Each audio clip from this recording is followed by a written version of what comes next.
Martin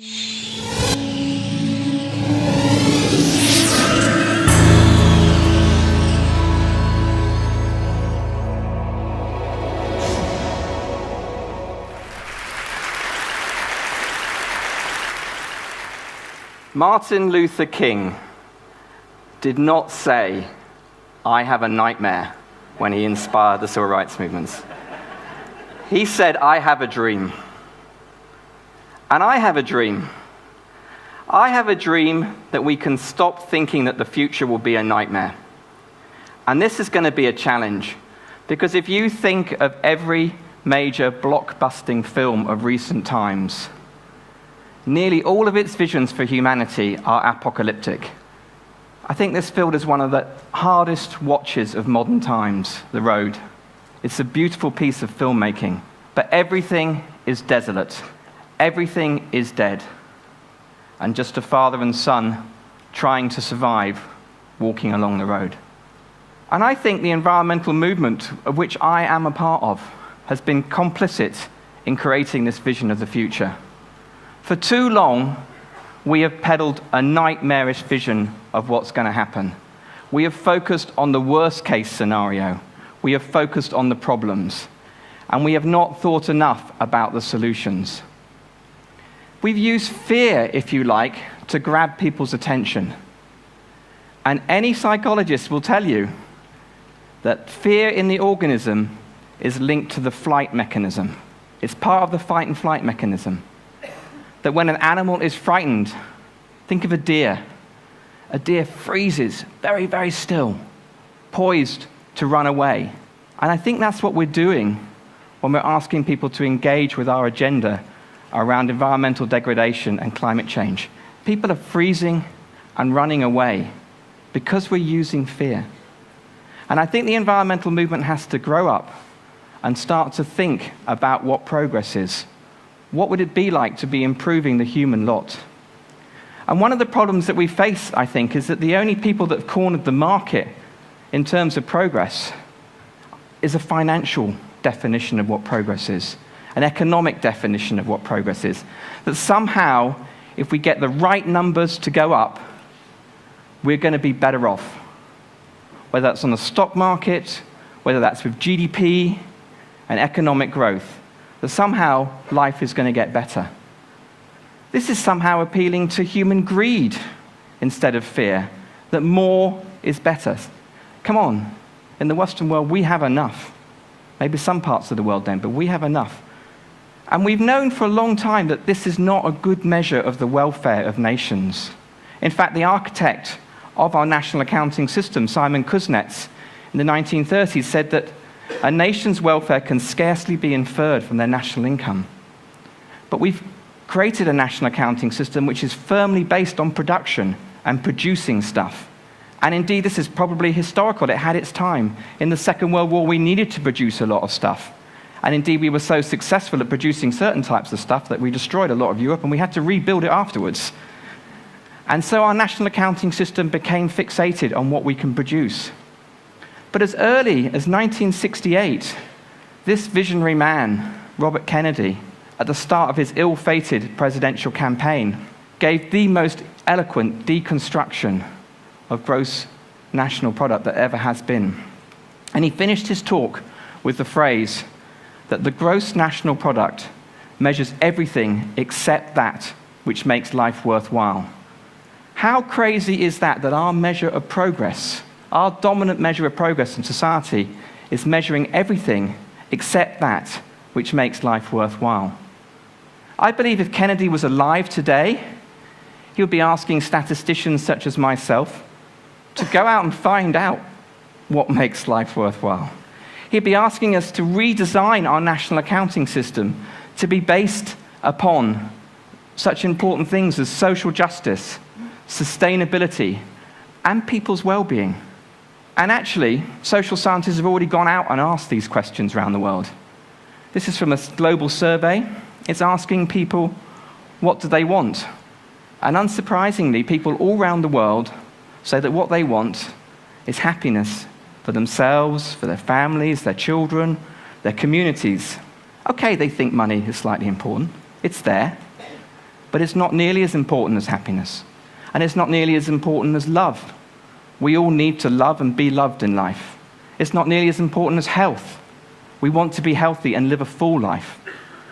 These seem to be natural human aspirations. Why are statisticians not measuring that? Why are we not thinking of the progress of nations in these terms, instead of just how much stuff we have? And really, this is what I've done with my adult life, is think about how do we measure happiness, how do we measure well-being, how can we do that within environmental limits?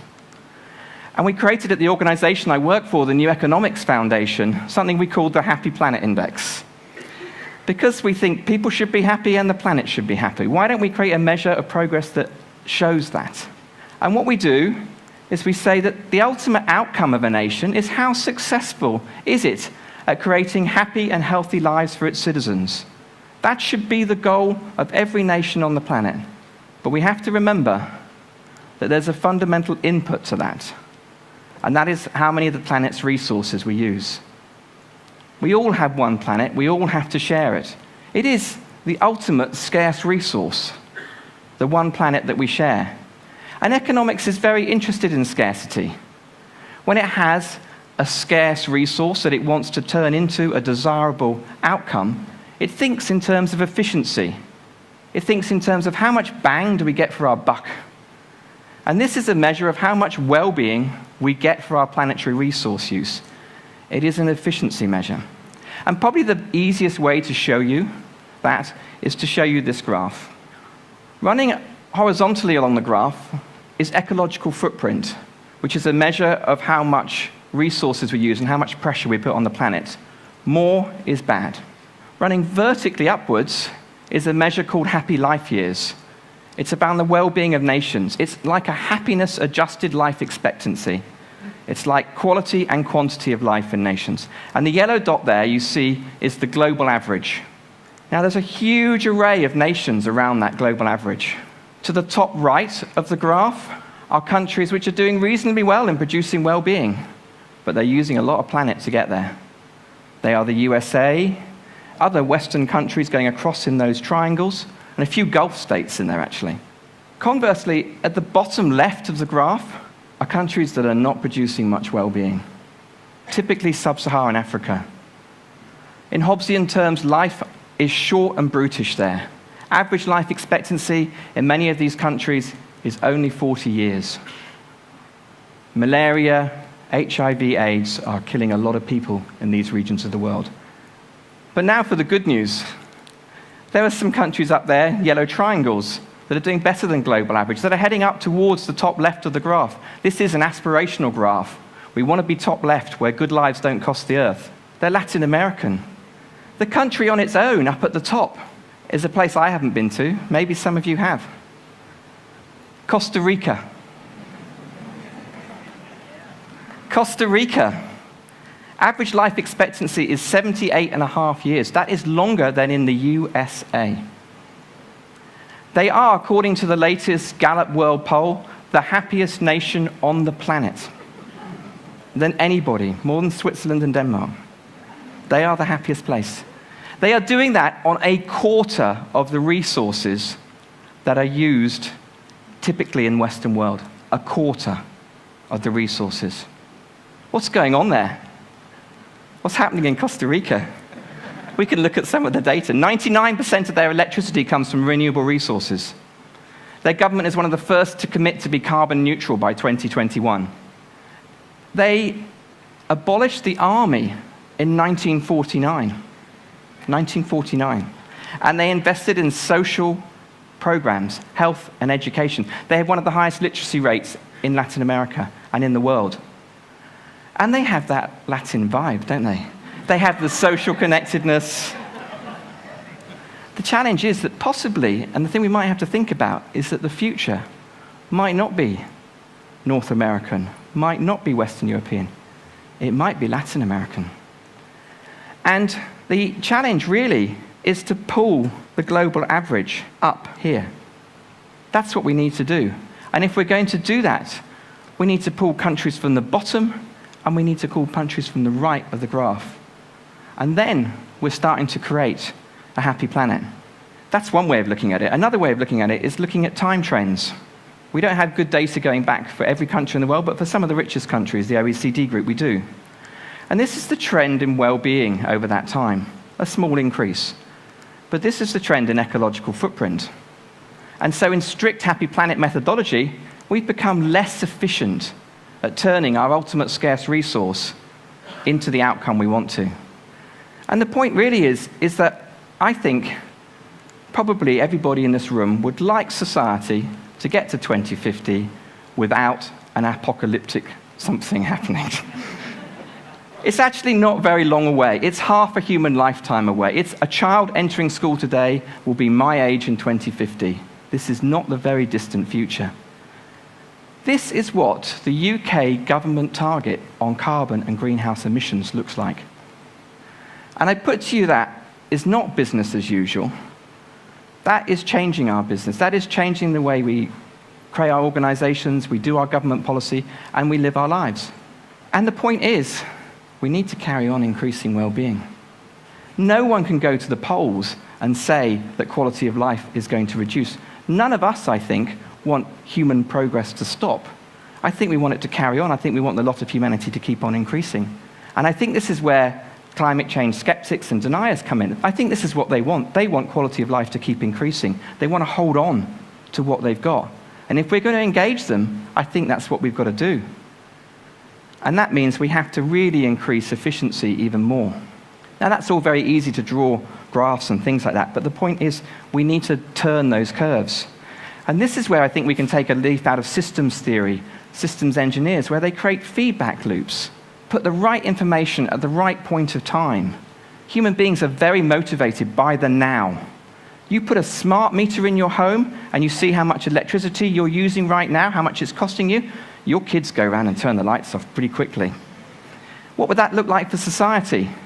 Why is it on the radio news every evening I hear the FTSE 100, the Dow Jones, the dollar-pound ratio? I don't even know which way the dollar-pound should go to be good news. And why do I hear that? Why don't I hear how much energy Britain used yesterday or America used yesterday? Did we meet our 3% annual target on reducing carbon emissions? That's how you create a collective goal. You put it out there into the media and start thinking about it. And we need positive feedback loops for increasing well-being. At a government level, they might create national accounts of well-being. At a business level, you might look at the well-being of your employees, which we know is really linked to creativity, which is linked to innovation, and we're going to need a lot of innovation to deal with those environmental issues. At a personal level, we need these nudges too. Maybe we don't quite need the data, but we need reminders. In the UK, we have a strong public health message on 5 fruit and vegetables a day, and how much exercise we should do, never my best thing. What is it for happiness? What are the 5 things that you should do every day to be happier? We did a project for the Government Office of Science a couple of years ago. Big program called the Foresight Program. Lots and lots of people involved and lots of experts, everything evidence-based, a huge tome. But a piece of work we did was on what 5 positive actions can you do to improve well-being in your life? And the point of these is they are not quite the secrets of happiness, but they are things that I think happiness will flow out the side from. And the first of these is to connect. Is that your social relationships are the most important cornerstones of your life. Do you invest the time with your loved ones that you could do, and energy? Keep building them. The second one is be active. Fastest way out of a bad mood. Step outside, go for a walk, turn the radio on and dance. Being active is great for our positive mood. The third one is take notice. How aware are you of things going on around the world, the seasons changing, people around you? Do you notice what's bubbling up for you and trying to emerge? Based on a lot of evidence from mindfulness, cognitive behavioral therapy, very strong for our well-being. The fourth is keep learning. And keep is important, learning throughout the whole life course. Older people who keep learning and are curious, they have much better health outcomes than those who start to close down. But it doesn't have to be formal learning. It's not knowledge-based. It's more curiosity. It can be learning to cook a new dish, picking up an instrument you forgot as a child. Keep learning. And the final one is that most anti-economic of activities, but give. Our generosity, our altruism, our compassion are all hardwired to the reward mechanisms in our brain. We feel good if we give.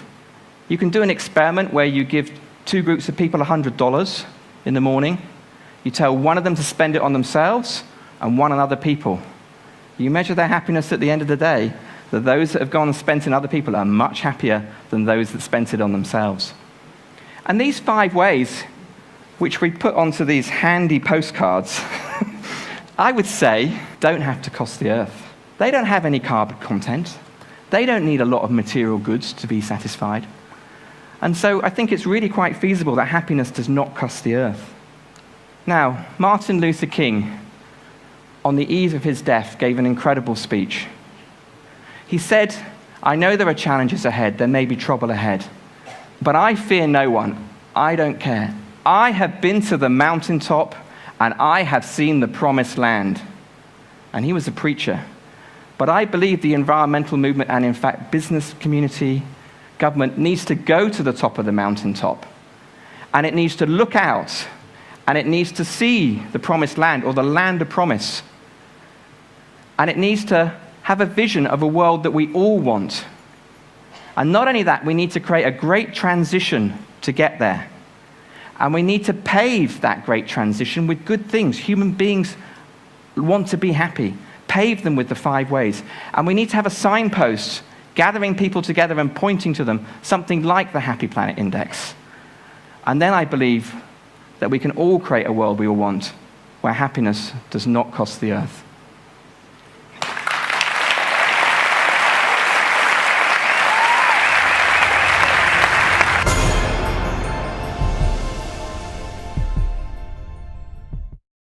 Investment in broadband high-speed internet can help small businesses create new American jobs. Small businesses are being formed, dreams are being launched, and at AT&T, we're investing billions to upgrade and build out our wired and wireless networks. Now is not the time to stall momentum or stifle innovation or investment. Jobs, dreams, and the future are at stake. AT&T, your world delivered.